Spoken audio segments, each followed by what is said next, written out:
And Mike Evans also remains out as he deals with a hamstring injury. That's a tough 1-2 punch for the Bucs. One of the things to watch for as the Bucs travel to Seattle, how Baker Mayfield's deep ball matches up with that Hawks secondary. Mayfield has 5 passing touchdowns on throws of at least 20 yards downfield this season. That does lead the NFL. The Hawks defense has not allowed a touchdown all season on those throws.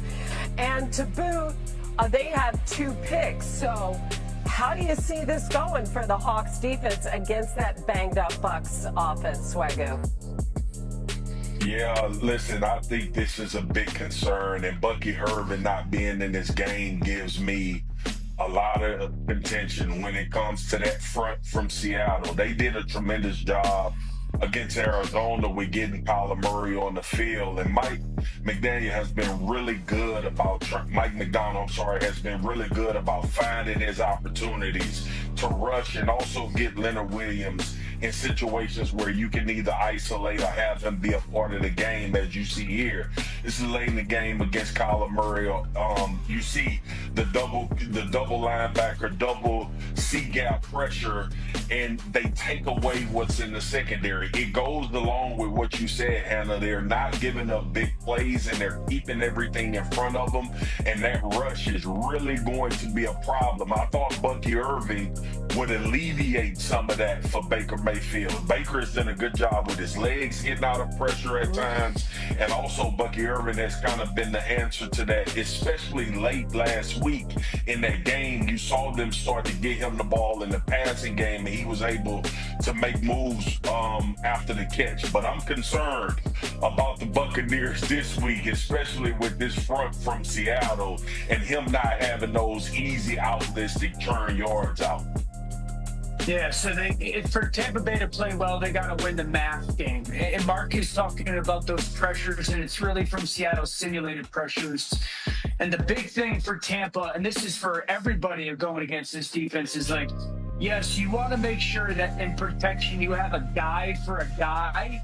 The big thing is you don't want to have 2 guys for a guy or 3 guys for a guy, because the problem with these simulated pressures, for everyone to understand, is they're really only rushing 4 guys. And so they still have 7 in coverage. And what happens is offenses waste people in protection. So you'll get a tight end and a tackle and a guard blocking 1 person.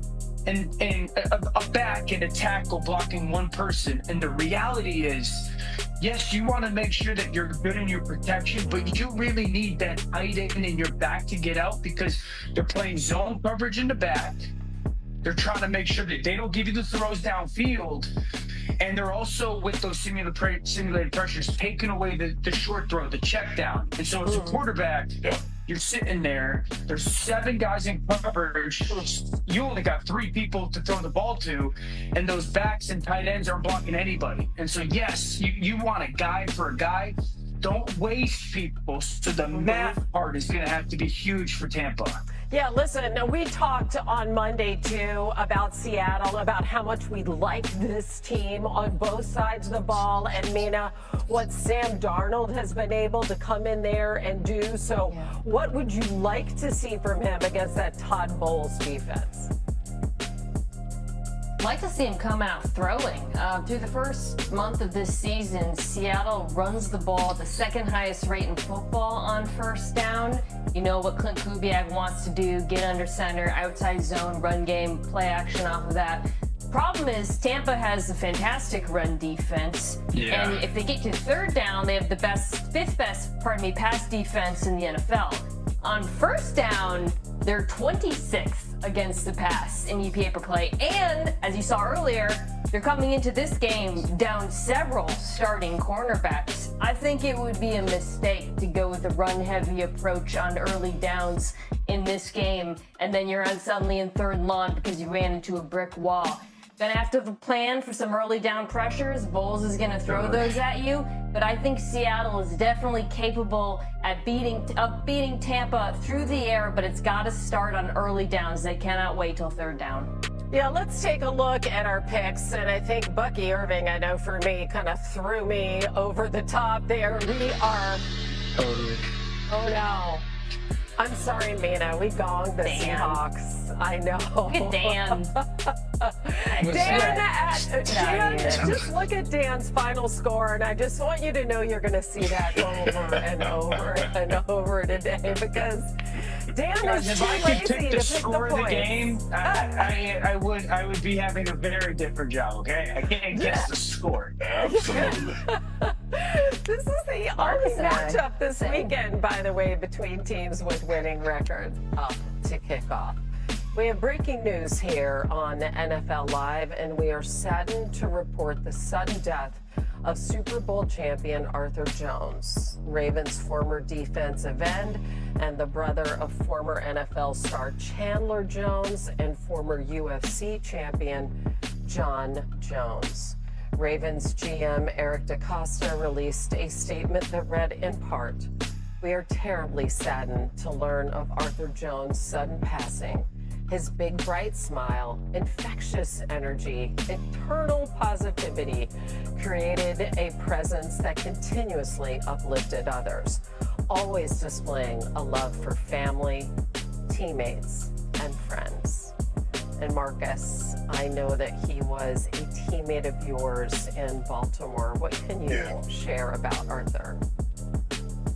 Hannah Art was, Eric DeCosta summed it up. He was a ball of energy, fun, loved being around him. I'll never forget, I was fishing on Lake Louisville when I got a call from Ozzie Newsome about the potential of going and playing for the Ravens. And one of the conversations that I had with Ozzie when I was trying to make the decision whether I was going to retire or go play football, Ozzie was telling me, I got some young guys that I think are really good, and I would love for you to come in along with Chris Canty and be mentors, but also, you know, play and show these guys how to be professionals. And Arthur Jones was one of those guys that was always around me. We always talked, we had fun, we laughed.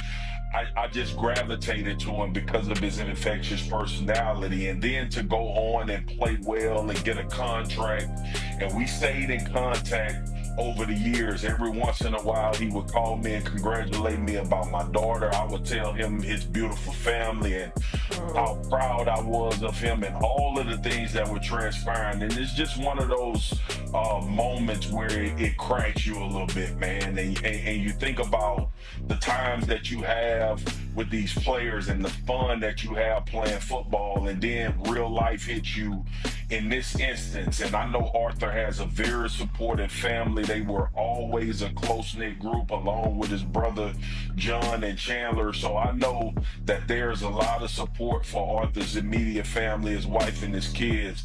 But I just wanted to send my condolences to his family and also remember my teammate and who became a friend while I was in Baltimore. Rest well, my brother. Will be missed tremendously. And Eric DeCosta summed it up, a ball of energy and